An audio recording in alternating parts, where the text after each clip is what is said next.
જ્યારે છોકરો એક છોકરીને જોવા જાય ત્યારે છોકરીના ઘરવાળા જમીન તો એ રીતે પૂછતો હોય જાણે એની છોકરી ડાયરેક્ટ લગન પછી સીધું બળદ ગાડું લઈને ખેતરમાં જ જવાની હોય. એય તું શું કરવા? આપણે એવું કઈ થયું હે?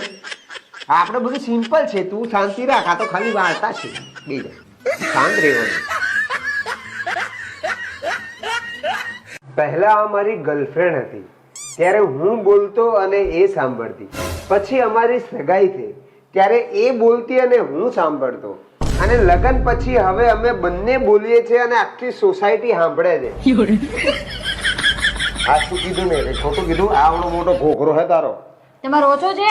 મારા કરતા તારો જવા દે. ખાલી નીકળ્યા છો તઈ.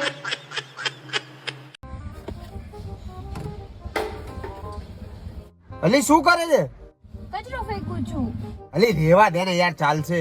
તમને શું ખબર પડે? કચરો બહાર ફેંકવો પડે. એવું?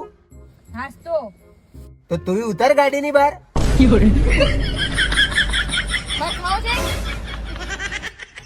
મારસો ખાવો કચરો કચરો. કચરો કેવું મને? કેમ ફરવા નથી લઈ જતા? અને જ્યારે લઈ જાવ ત્યારે ઘડિયાળના ટકોરે રાખો છો મને. હું કે તમને ઘડિયાળનો કાંટો દેખાઉં છું? જ્યાં હોય ત્યાં ફટાફટ. મારે ફોટો સેલ્ફીઝ ના લેવી હોય, બહાર ના જવું હોય, એન્જોય ના કરવો હોય. અરે ચૂપ. તું સુંદર છે તો શું કઈ બી બોલીશ? એ રામ ઘરે ફટાફટ બક કર્યા વગર. વિજય, લગ્ન એટલે શું? લગ્ન એટલે એક એવું ગઠબંધન જેમાં બે લોકો મળીને એવી સમસ્યાનું સમાધાન હોતા હોય રોજ જે પહેલા હતી જ નહીં. હાથી જ વાદન હતી, પહેલા કોઈ તકલીફ હતી? લગ્ન પહેલા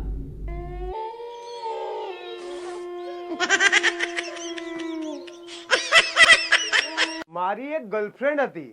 એ મને કહેતી હતી કે આપણે ભાગીને લગ્ન કરીશું. પોતે તો ભાગી ગઈ પણ મને લઈ જવાનું ભૂલી ગઈ. હારી ના જવાય.